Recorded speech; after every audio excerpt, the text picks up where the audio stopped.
में धर्मवीर जी अजमेर के परोपकारिणी सभा के प्रधान थे, वो बोल रहे थे। माताएं बैठी थी हजारों की संख्या में, वो बात करने लगी सारी। जब आवाज आई तो मैंने देखा स्वामी जी विचलित हो रहे हैं। उन्होंने पीछे देखा और इशारा किया मुझे। मैं माताओं के पास उठ करके गई और मैंने माताओं से कहा, माताओं चुप हो जाओ। तो एक बार तो कुछ नहीं बोली वो। मैं उन्हें चुप करके फिर मंच पर आके बैठी, थोड़ी देर तो बैठी, फिर बोलने लगी। स्वामी जी ने फिर मेरी तरफ देखा, मैं फिर उठ करके गई। मैंने कहा, माताओं चुप हो जाओ, स्वामी जी बैठे, इतने बड़े आचार्य बोल रहे हैं, सुन लो। तो जानते हो माताएं क्या कहती हैं? बोले, हमें इतनी सारी को चुप कर रही है, उसे एक को जाके चुप कर दे।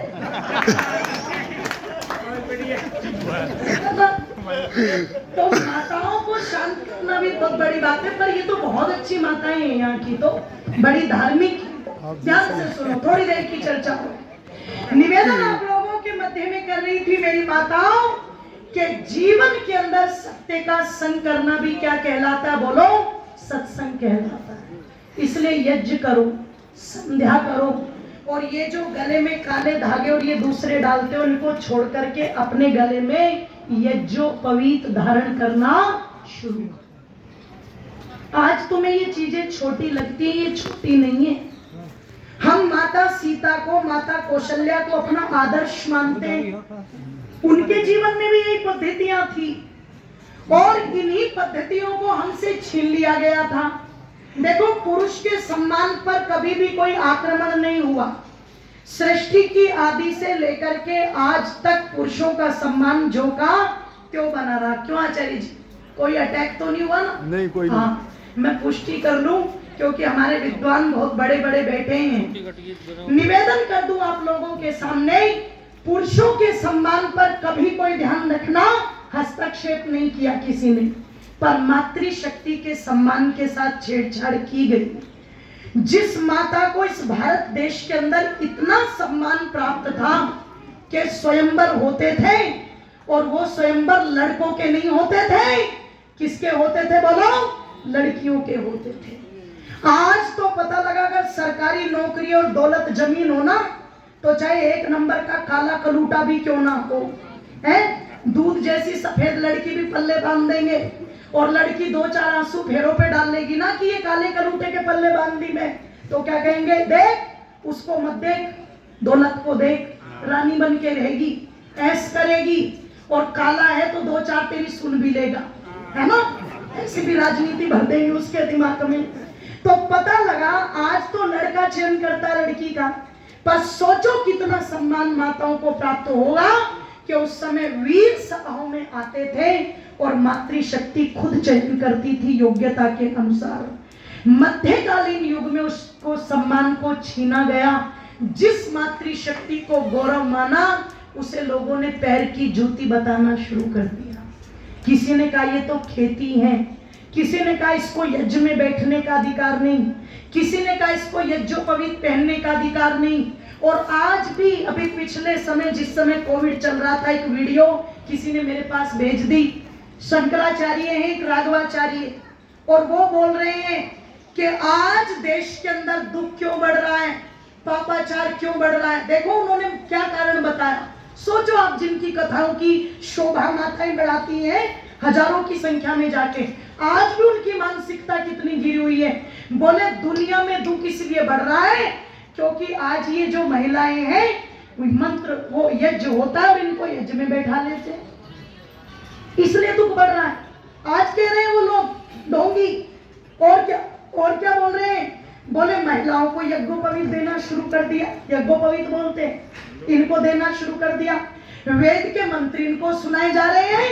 अगर महिलाएं वेद के मंत्र सुनेगी तो दुनिया में दुख बढ़ेगा, ये राघवाचार्य का कहना था। आज अभी फिर मैंने घरोंडाई आर्य समाज से कोविड समय में ही एक वीडियो बना करके डाली, और मैंने कहा, अगर आपको लगता है महिलाओं को यज्ञोपवीत पहनने का अधिकार नहीं, तो वेद में एक मंत्र दिखा दो जिसमें ये लिखा हो।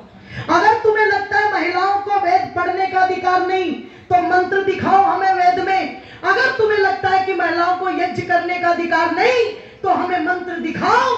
अरे जिस मातृशक्ति को ये कहा गया हो कि वो राष्ट्र की आधार है, यज्ञ की ब्रह्मा जिसको बताया गया हो, आप उस मातृशक्ति को इससे वंचित करना चाहते हैं। और अगर तुम्हें इस बात में संशय है तो मैं आर्य समाज की ओर से आपको चुनौती देती हूँ, आओ और शास्त्रार्थ करो, इसको सिद्ध करो, इसको सिद्ध करो। क्योंकि ऋषि दयानंद बिल्कुल स्पष्ट लिखते हैं, जो संस्कार बालक के होने चाहिए वो बालिकाओं के भी होने, जोर से बोलो, चाहिए। ये नहीं लिखा ऋषि दयानंद ने, लड़के के पैदा होने पर तो थाली बजा दो और लड़की के पैदा होने पर मुंह लटका लो।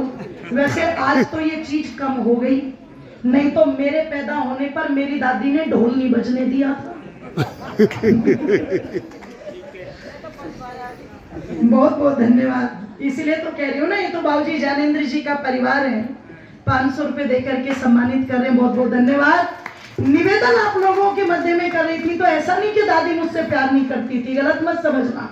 पर दादी को क्या लगा, गांव वाले ये कहेंगे कि ये पागल हो गए हैं, आर्य समाजी लड़की के पैदा होने पर ढोल बजवा रहे। क्योंकि लड़की के पैदा होने पर तो मुंह लटकाते थे कि नहीं लटकाते। जबकि अब नवरात्रे चल रहे हैं और जिस दिन व्रत खोलेंगी माताएं और कन्नू कहेगा पास आके, मम्मी मैं खाना खा लूं, तो मम्मी कहेगी चुपचाप बैठ जा कोने में। कौन खाएगी भोजन पहले, जोर से बोलो, कन्या। पहले कन्या पूजन होगा, देवियों को भोजन कराएंगे, बाद में कन्नू महाराज का नंबर लगेगा। मतलब वहां तो देवी मान के पूजा करें और उस देवी के पैदा होने पर रोए, ये कोई समझदारी नहीं।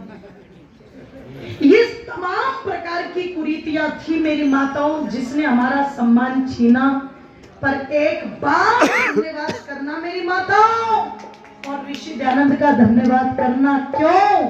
अगर ऋषि दयानंद ना आते तो ना तुम यहाँ होती, और जोर से बोलो ना मैं यहाँ होती। और कह दूं, अगर गलती से गुजर भी जाती ना कोई एक आधी, तो लोग क्या कहते, काम करो इस कुंड में पहले ही से ही फेंक दो, पूर्ण आहुति तो बाद में करेंगे। क्यों? इसने मंत्र सुन क्यों लिया? क्यों? ढोंगी कहते थे स्त्री शूद्रोन धियतामिति श्रुते, स्त्रियों को वेद पढ़ने का अधिकार नहीं। ये तो ऋषि दयानंद की कृपा हो गई, जिन्होंने आकर के चुनौती दे दी पाखंडियों को, रे मूर्खों तुम कैसे कहते हो कि स्त्री वेद नहीं पढ़ सकती? लोगों ने कहा ये अपवित्र हैं, ये शूद्रा हैं। महर्षि दयानंद ने कहा अगर इनको अपवित्र मानते हो, इनको शूद्रा मानते हो, तो इनसे पैदा होकर के तुम्हें पवित्रता की उपाधि किसने दे दी? तुम्हें किसने दे दी? अगर ये पवित्र तो तुम इनसे ज्यादा पवित्र, इनसे ही तो पैदा हुए हो ना। और अगर तुम अपने आप को पवित्र मानते हो तो तुम्हें पैदा करने वाली तुमसे कहीं ज्यादा पवित्र है, ये तुम्हारी जननी है।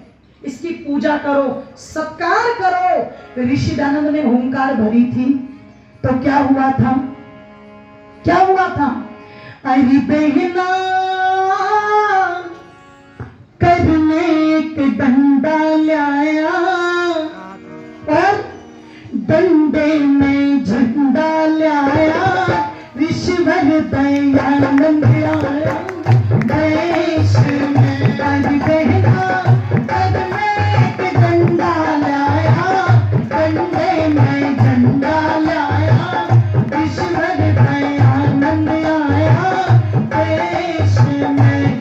उसने सबका देश जगाया रे बहना, सबका देश जगाया रे बहना। यहाँ से अंधकार भगाया, वेदों का पाठ पढ़ाया, ऋषिवर दयानंद आया देश में। अरे बहना पग में एक डंडा लाया, डंडे में झंडा लाया, ऋषिवर दयानंद आया देश में।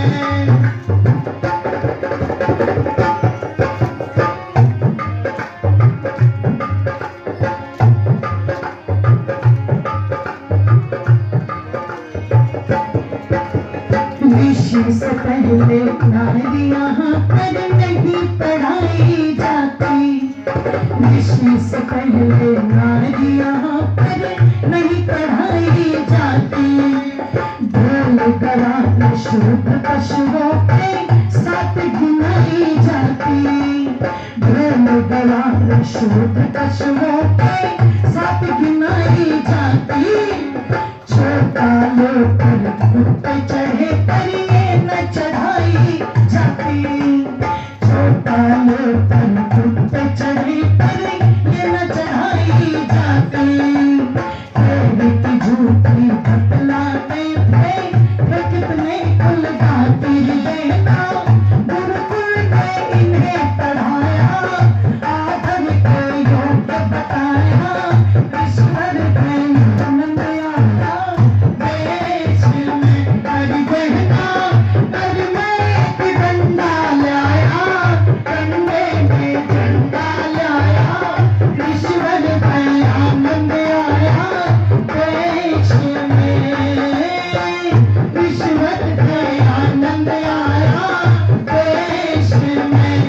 उसने सोता देश जगाया रे बहना, सोता देश जगाया रे बहना। यहाँ से अंधकार भगाया, वेदों का पाठ पढ़ाया। ईश्वर आनंद आया देश में। कर बहना कर में एक डंडा लाया, डंडे में झंडा लाया। ईश्वर आनंद आया देश में। ईश्वर आनंद आया देश में। ईश्वर आनंद आया देश में।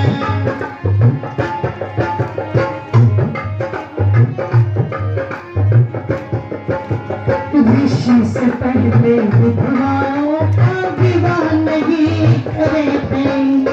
ऋषि से पहले विधवाओं का विवाह नहीं करे थे। शुभ अवसर ये दिख जाते तब खूब ही इनसे डरे थे। शुभ अवसर ये दिख जाते तब खूब ही इनसे डरे थे। इस कारण से भारतवासी नाना कष्ट भरे थे। इस कारण से भारतवासी नाना कष्ट भरे थे। विधवा का विवाह कराया, इसका अधिकार दिलाया। ईश्वर आनंद आया देश में। अधिकार कर में एक डंडा लाया, डंडे में झंडा लाया। ईश्वर आनंद आया। शास्त्री जी हमारे लाठी और झंडा था, हमने यहाँ रखा था, कहाँ रख दिया? यहाँ यही रख दिया।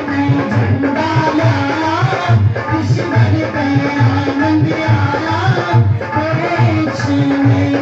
उसने सोता देश जगाया रे देश जगाया रे बहना। यहाँ से अंधकार भगाया, वेदों का पाठ पढ़ाया। ईश्वर आनंद आया देश में। ईश्वर आनंद आया देश में। ईश्वर आनंद आया देश में।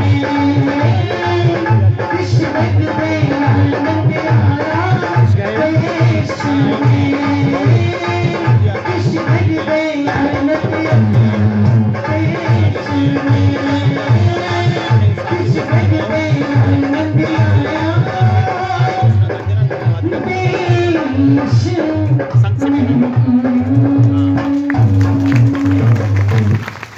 बोलिए सत्य सनातन वैदिक धर्म की जय हो।